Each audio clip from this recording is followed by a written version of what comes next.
สาหร่ายพวงองุ่นปูไข่ดอง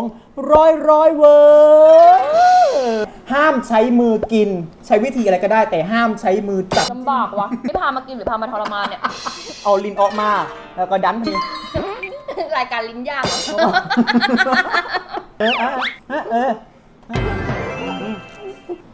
โอ้ย ลำบากมันไข่ปลาเลยไข่ปลา เหนื่อยแปลหวาหิวมากเลยจ้า บายหนูเรขอขอบคุณแฟนอาร์ตน่ารักจากลูกเพจด้วยนะจ๊ะ ก่อนดูคลิปอย่าลืมกดไลค์กด Subscribe และกดกระดิ่งให้หนูรีด้วยนะร้อยเวอร์ เฮ้เพื่อนๆเหนื่อยแปลวันนี้เราอยู่กับเอมมี่อีกแล้วจ้า มาเจอกัน มาอีกแล้วนะจ๊ะเจอเอมมี่เมื่อไหร่มีปูดองเมื่อนั้นนะจ๊ะ เป็นสายปูดองที่แท้ทรูนะ และที่สำคัญคือวันนี้นี่สาหร่ายพวงองุ่นมาแล้วจ้ะคือตั้งแต่ทำคลิปมามีแต่คนคอมเมนต์แบบเป็นท็อปคอมเมนต์มากแบบพี่หนูรีกินสาหร่ายพวงองุ่นหน่อยค่ะพี่หนูรีกินสาหร่ายพวงองุ่นเต็มไปหมดเลย เพราะฉะนั้นวันนี้เนี่ยหนูรีก็จัดให้ค่ะและที่สำคัญคือไหมคะ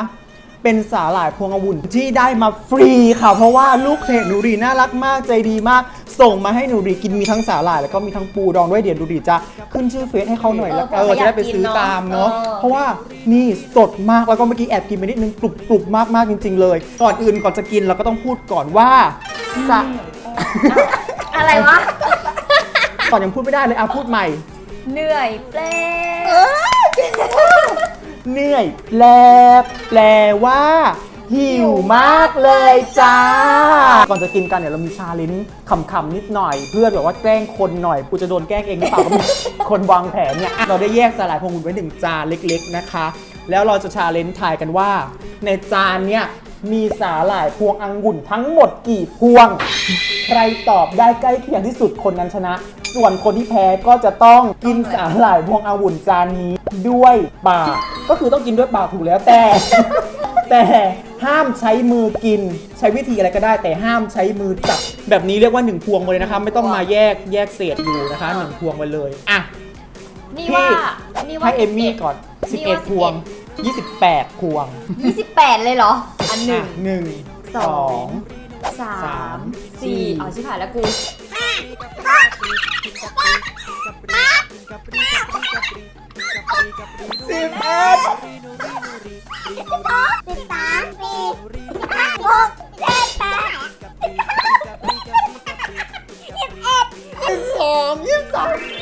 คุณผู้ชมครับ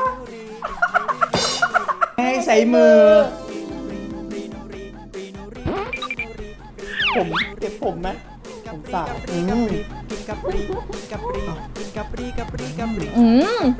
อร่อยนะอยากทผมสาวเนาะแต่ก็แบบคือแพ้เนาะเอาอีกสภาพเหมือนเลยไหมคะตอนนี้เหมือนวัวกินหญ้าตอนนี้ยังไม่ ASMR นะคะเดี๋ยวหลังจากนี้ค่อย ASMR วันนี้จะเป็นแบบกึ่งนะคะไงรสชาติเป็นไงอร่อยอ่ะแล้วน้ำจิ้มเป็นไงแซ่บมากถ้าบอกว่าจริงๆคิดว่ามันน่าจะเค็มมากแต่ไม่ได้เค็มขนาดนั้นกินกับน้ำจิ้มคือดีมากเลยอ่ะดูดิคนที่เขาแบบว่าชนะเขากินแบบนี้โอ๊ยลำบากถ่ายว่า11คิดว่าใกล้เคียงมากแล้วนะนี่มีการซดค่ะซดมันไม่เข้าปากอ่ะดิอร่อยอ่ะลำบากวะไม่พามากินหรือพามาทรมานเนี่ยนี่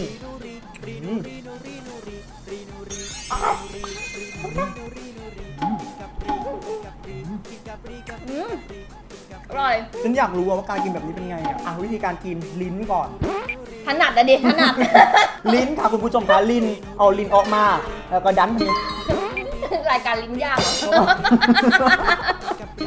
ขายลิ้นย่างได้ดูคลิปขายลิ้นย่างไหมคุณผู้ชมหลังงานดีมาก18บวก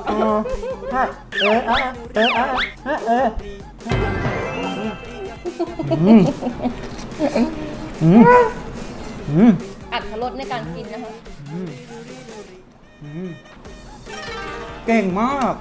นับถือ สปิริตค่ะของคุณแพ้ยอมให้ก็ได้สงสารตัวเองที่ต้องมานั่งดูอะไรแบบนี้ เริ่มนั่งกินกันเลยดีกว่าค่ะ เป็นเอก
ไม่ใช่แค่หน้า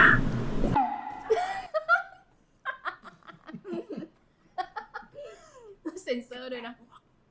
อะไรวะจะลาย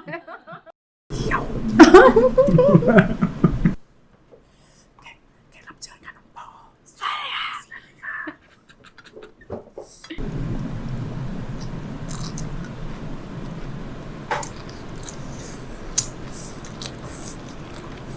นี่คือครั้งแรกเลยนะที่พอกินอันนี้เนี่ยเหมือนไข่ปลาเลยไข่ปลารสชาติมันไข่ปลาแบบ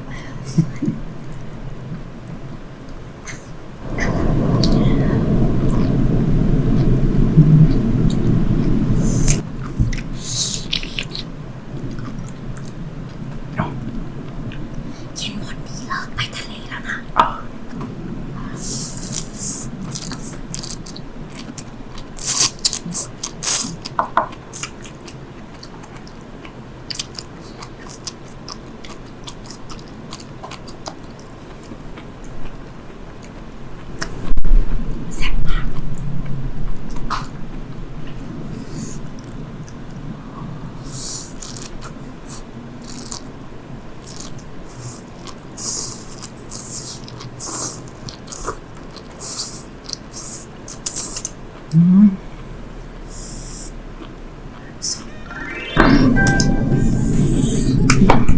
บอกว่าอันนี้คือก็กินได้เยอะมากเลยนะคะสำหรับการกินสาหร่ายพวงองุ่นครั้งแรก แซ่บเนาะ แซ่บน้ำจิ้มเขาแซ่บแล้วอันนี้คือกรอบแล้วก็กรุบมาก คือจะบอกว่าก่อนหน้านี้คนอาจจะได้ดูคลิปนี้มาคลิปมาก่อนที่หนูรีไปกินไอติมกับเอมมี่มา ที่หนูหลีกกินก็เด็กดูไม่ได้แล้วเด็กคงกินช้อนนี้นะ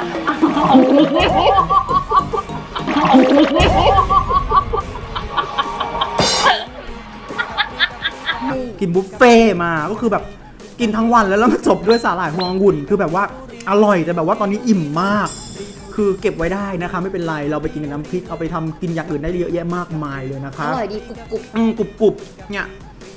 แล้วสดด้วยนะคะใครอยากซื้อก็เดี๋ยวขึ้น Facebook ไว้ให้นะคะของน้องเขาลูกเพจโนรีเองแล้วส่งให้เยอะมากจริง ๆแต่จริงๆครั้งหน้าถ้าใครอยากให้เราทำ ASMR อะไรพิมพ์มาเลยนะ อืม เพราะบางทีอยากรู้เหมือนกันว่าคนดูเขาอยากดูอะไรเผื่อใครอยากดูหนูหลีกิน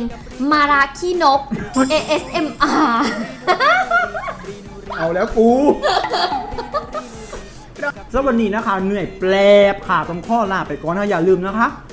Facebook กดไลค์กดแชร์ด้วยนะคะเยอะๆเลยนะคะแล้วก็กดติดตามกดกระดิ่งด้วยนะคะเนี่ยทาง YouTube ของเอมมี่กิติยาด้วยของนูรีด้วยนะคะโอเควันนี้ลาไปก่อนค่ะเหนื่อยแปลบ๊ายบายเหนื่อยแปลหวาหิวมากเลยจ้าบายหนูเรFollow Subscribe ไลค์แชร์คอมเมนต์ด้วยนะคะนะ